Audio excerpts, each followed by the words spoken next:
Jangankan ancaman penjara, Joko Widodo, ya, ancaman nyawa pun saya hadir, ya, karena saya pegang, ya, keilmiahan. Anda boleh berbohong terhadap di Indonesia ini, ya, orang-orang yang mendukung Anda, tetapi Anda tidak bisa berbohong tentang teknologi evolution. Di negeri yang gaduh oleh suara-suara bising, di mana kritik kadang sulit dibedakan dari caci maki, satu sikap sederhana justru jadi penanda kebesaran. Ketika sebagian memilih berteriak demi perhatian, ada yang memilih diam, bukan karena kalah, tapi karena tahu medan yang layak untuk bertarung. Dua kata muncul dari seorang presiden yang sudah kenyang dengan serangan bertubi-tubi, silakan saja dilaporkan. Setelah ijazah, silakan bawa ke ranah hukum. Lalu skripsi, setelah itu kartu keluarga, kemudian KTP, SIM, bahkan sertifikat tanah pun, kalau perlu laporkan juga. Saya siap, tapi saya tidak akan ikut ribut, tak perlu saya layani. Satu ungkapan sederhana bisa menjadi tameng paling ampuh melawan fitnah yang dibungkus kebencian. Dua kata dari Jokowi, tak ladeni, bukan bentuk keengganan, melainkan pesan yang menghantam langsung ke jantung mereka yang gemar memprovokasi tanpa dasar. Dalam filosofi Jawa, diam bukan berarti gentar. Justru, diam adalah bentuk keteguhan seorang satria yang tidak mudah terpancing untuk masuk ke medan pertempuran yang kotor dan dipenuhi hasrat menjatuhkan. Rismon Sianipar, yang berkali-kali menggembar-gemborkan isu ijazah palsu layaknya ia penyidik tunggal negara ini, mendapat sinyal tegas.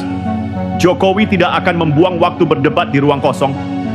Ia memilih tidak tenggelam dalam lumpur yang dilemparkan lawan. Namun jangan disalahartikan, sikap diam bukan berarti menghindar. Seorang pemimpin tahu kapan saatnya bergerak. Saat panggungnya tepat, tindakan nyata akan diambil. Bukan demi balas dendam, tetapi demi menjaga martabat dan keadilan. Selama lebih dari 1 dekade memimpin, Jokowi telah melewati badai demi badai. Dari krisis ekonomi hingga pandemi, dari pembangunan infrastruktur hingga reformasi birokrasi. Tapi tetap saja ada yang lebih sibuk mengungkit selembar ijazah daripada menghitung hasil kerja. Padahal yang lebih penting bukan ijazah di atas kertas, tapi hasil nyata di lapangan. Maka ketika Jokowi berkata tak ladeni, itu bukan penghindaran. Itu adalah cara paling elegan untuk menghadapi suara-suara sumbang yang penuh prasangka. Tak ladeni dalam makna sejatinya adalah pilihan untuk tidak jatuh ke dalam jebakan emosi. Ini adalah sikap seorang pemimpin yang lebih memilih ranah hukum sebagai tempat mengurai tuduhan. Bukan panggung media sosial, bukan konten YouTube, dan bukan mimbar jalanan. Rismon yang menyebut dirinya akademisi malah lebih menyerupai provokator. Mengatasnamakan data ilmiah, tapi isinya cercaan dan insinuasi. Apa yang ia tunjukkan bukan intelektualitas, tapi ego yang dibalut kepalsuan. Jokowi bisa saja terpancing dan membalas dengan emosi. Tapi ia memilih cara berbeda. Ia diam. Bukan karena kalah, tapi karena tahu kapan waktunya berbicara dan di mana tempat yang benar untuk menjawab. Perlu diketahui dokumen pribadi Jokowi sudah diperiksa dan divalidasi oleh banyak pihak. Namun untuk mereka yang sudah menutup hati, bukti takkan pernah cukup.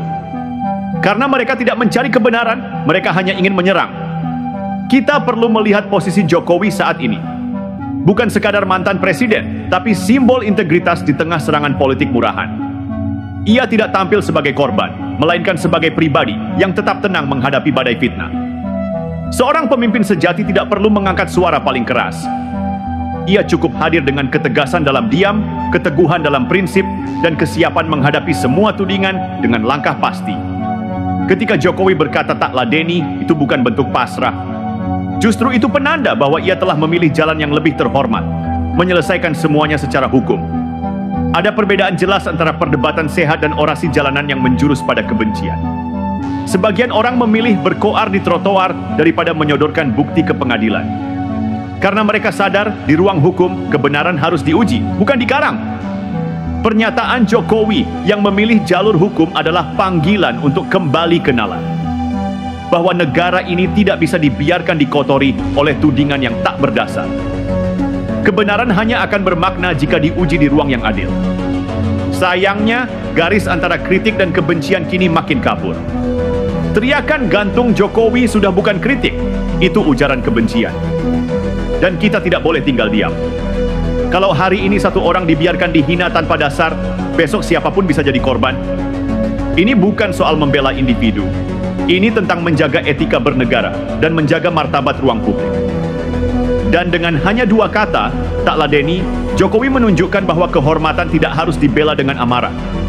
Tapi dengan keteguhan hati, ketenangan berpikir, dan keberanian untuk menempatkan diri di ruang yang benar. Sudah cukup energi kita terkuras hanya untuk meladeni drama yang dibuat demi popularitas sesaat.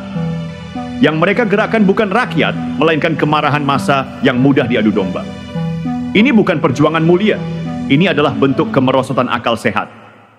Dan Jokowi tidak mau jadi bagian dari sandiwara itu. Namun waktu akan memilah mana suara yang bernas dan mana yang hanya gema tanpa makna. Sejarah bangsa ini mencatat dengan teliti siapa yang membangun, siapa yang hanya berteriak. Dan di akhir perjalanan yang akan dikenang bukan siapa yang paling nyaring, tapi siapa yang paling memberi. Jokowi memilih diam bukan untuk menghindar, tapi untuk memberi ruang pada hukum berbicara. Karena ia tahu bangsa ini terlalu besar untuk diseret dalam polemik personal yang dangkal. Ia lebih memilih bekerja dalam sunyi daripada membalas dalam gaduh. Sikap ini bukan kelemahan. Ini keteguhan seorang pemimpin yang memahami bahwa tanggung jawab tidak selesai di akhir masa jabatan. Bahwa setelah tak lagi di istana, ia tetap harus menjaga keteladanan, agar jabatan tidak menjadi alasan untuk membalas dendam, tapi kesempatan terakhir untuk menunjukkan martabat.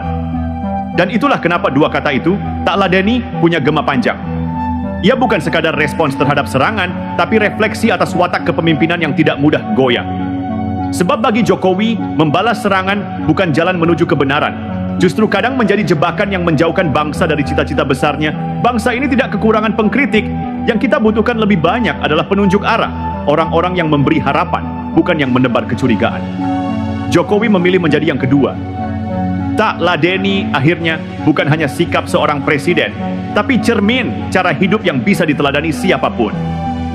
Di tengah dunia yang makin gaduh, di mana setiap sentilan bisa menjadi pangkal perpecahan, sikap menahan diri adalah keberanian yang tak semua orang miliki. Dalam pergaulan sehari-hari, dalam ruang digital yang riuh, dalam dinamika sosial yang sering panas oleh perbedaan pendapat, keteguhan untuk tidak membalas, untuk tidak ikut terseret dalam arus provokasi, justru menjadi bentuk tertinggi dari kedewasaan. Karena kekuatan sejati bukan diukur dari seberapa keras kita membalas, tapi dari seberapa kuat kita menahan diri untuk tidak terjatuh ke lubang yang sama. Dalam kebisingan, diam bisa menjadi bentuk perlawanan yang paling elegan. Dalam kekacauan, ketenangan justru menjadi pangkal perubahan. Apa yang ditunjukkan Jokowi bukan sekadar pilihan personal, tapi pelajaran publik. Bahwa dalam menghadapi tudingan, kita tidak perlu menjadi seperti mereka yang menuding. Dalam menghadapi caci maki, kita tidak harus menjawab dengan umpatan. Kadang, jawaban terbaik adalah langkah teguh yang terus berjalan, meski diteriaki dari segala arah. Dan bangsa ini, lebih dari apapun, membutuhkan keteladanan semacam itu, yang tidak membalas luka dengan luka, yang tidak menjawab kebencian dengan kebisingan. Tapi dengan ketegasan yang tenang, dan tindakan yang membawa perubahan nyata.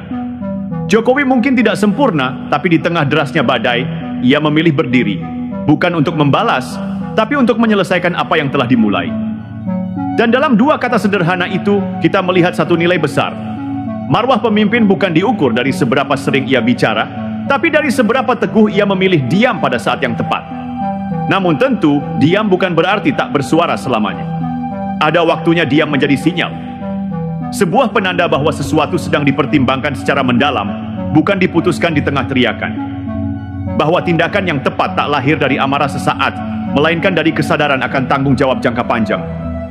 Jokowi tidak sedang membalas kebencian dengan sikap keras kepala. Ia sedang menegaskan bahwa tidak semua provokasi pantas ditanggapi. Ia sedang menunjukkan bahwa tidak semua opini harus dibantah satu persatu. Sebab jika seorang pemimpin sibuk menanggapi semua suara sumbang, maka ia akan kehilangan arah, terseret dalam pusaran wacana yang tak produktif, dan lupa menyelesaikan hal-hal yang jauh lebih penting. Dalam dunia yang semakin gaduh, kita butuh lebih banyak contoh ketegasan dalam ketenangan. Dalam zaman ketika debat publik sering berubah menjadi ajang saling menelanjangi karakter, sikap seperti tak ladeni menjadi pagar moral yang mencegah kita jatuh ke jurang yang sama. Saling mencaci tanpa arah, saling menyerang tanpa dasar. Ini bukan lagi soal ijazah, bukan lagi soal legalitas dokumen. Ini tentang bagaimana kita memaknai demokrasi. Apakah demokrasi berarti semua orang bebas bicara tanpa tanggung jawab atas ucapannya? Apakah kritik boleh lahir dari kedengkian dan prasangka, lalu dibungkus seolah-olah sebagai kepedulian? Jokowi sedang mengingatkan bahwa di tengah kebebasan berekspresi, kita tetap butuh etika. Kita butuh kejujuran, bukan hanya keberanian. Kita butuh bukti, bukan hanya dugaan. Kita butuh arah, bukan hanya keramaian. Dan bangsa ini harus mulai belajar membedakan mana kritik yang membangun, mana kritik yang hanya ingin menghancurkan. Mana suara yang layak dijadikan bahan refleksi, mana yang hanya layak dilewati seperti angin lalu.